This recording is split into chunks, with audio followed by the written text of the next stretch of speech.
ਕੀ ਨਾਂ ਜੀ ਤੁਹਾਡਾ? ਰੋਜ਼ੀ ਸੇਠੀ। ਰੋਜੀ ਸੇਠੀ ਜੀ ਪਤਨੀਟਾਪ ਆਏ ਦਿਓ ਅੱਜ। ਹਾਂਜੀ। ਸਕੂਨ ਭਰੋਚੀ ਜ਼ਿੰਦਗੀ ਲੱਭਦੀ ਆ ਤੇ ਘਰ ਦੇ ਕੰਮਕਾਜ ਕੋਲ ਅਗਰ ਇੱਕ ਦਿਨ ਇੱਕ ਪਲ ਫੁਰਸਤ ਦਾ ਕਿਤੇ ਕੱਢਣਾ ਹੋਇਆ ਤੇ ਸਾਡੇ ਜੰਮੂ ਸ਼ਹਿਰ ਦੇ ਲਾਗੇ ਇਹ ਥਾਰ ਹੈ। ਹਾਂਜੀ, ਬਿਲਕੁਲ ਇੱਥੇ ਆਈਏ ਕਿੰਨਾ ਮਹਿਸੂਸ ਕਰਾ ਕਰਦੇ ਹੋ? ਬੜਾ ਅੱਛਾ ਲੱਗਦਾ ਵਾ ਇੱਥੇ ਆ ਕੇ।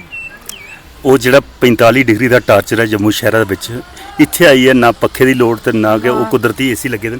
ਹਾਂਜੀ। ਇੱਕ ਚੀਜ਼ ਹੋਰ ਹੈ, ਜਿੱਲਾ ਡੋਗਰਾ ਕਿਤੇ ਬਾਹਰ ਨਿਕਲਦਾ ਤਾਂ ਉਹਦਾ ਮਨ ਕਰਦਾ ਕਿ ਮੈਂ ਆਪਣੇ ਸੰਸਕ੍ਰਿਤਿਕ ਗੀਤ ਆਪਣੇ ਜਿਹੜੇ ਵੀ ਸਾਡੇ ਲੋਕ ਗੀਤ ਨੇ ਉਸੇ ਗੁਣਗੁਣਾਚਾ। ਤੁਸੀਂ ਵੀ ਐਸੇ ਦੇਖਿਆ ਵੀ ਇੱਕ ਗੀਤ ਗੁਣਗੁਣਾ ਦੇ, ਉਹ ਗੀਤ ਸਾਡੇ ਦਰਸ਼ਕਾਂ ਲਈ ਗਾ ਗਿਆ। ਹਾਂਜੀ ਜ਼ਰੂਰ। ਸੁਣਾਓ ਜੀ। ਜਿੰਦੇ ਕੈਂਤ ਗਏ ਪਰਦੇਸ, ਜਿੰਦੇ ਕੈਂਤ ਗਏ ਪਰਦੇਸ, ਉਹ ਕੀਆਂ ਜਿੰਦੀਆਂ ਮੇਰੀ ਜਾਨ, ਅਥਰੂ ਗੇ ਪੀਂਦੀਆਂ ਮੇਰੀ ਜਾਨ, ਜਿੰਦੇ ਕੈਂਤ ਗਏ ਪਰਦੇਸ। ਜੰਮੂ ਦੇ ਆ ਰਾਜਿਆ,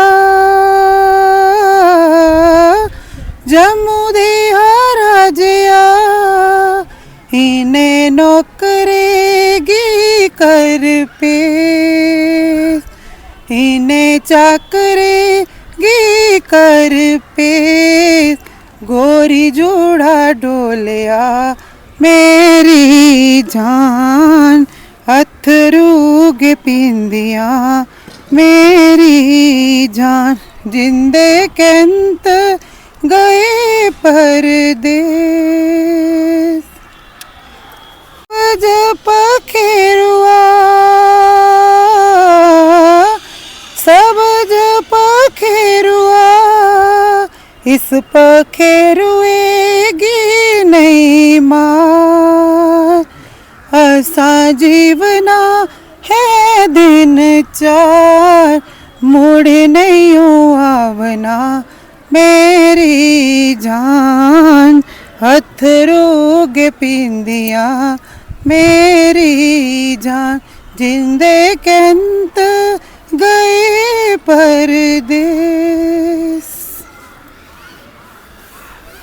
ਜਿੰਦੇ ਕੰਤ ਗਏ ਪਰਦੇਸ, ਅਥਰੂ ਅੱਗੇ ਰੋਂਦੀਆਂ ਨੇ।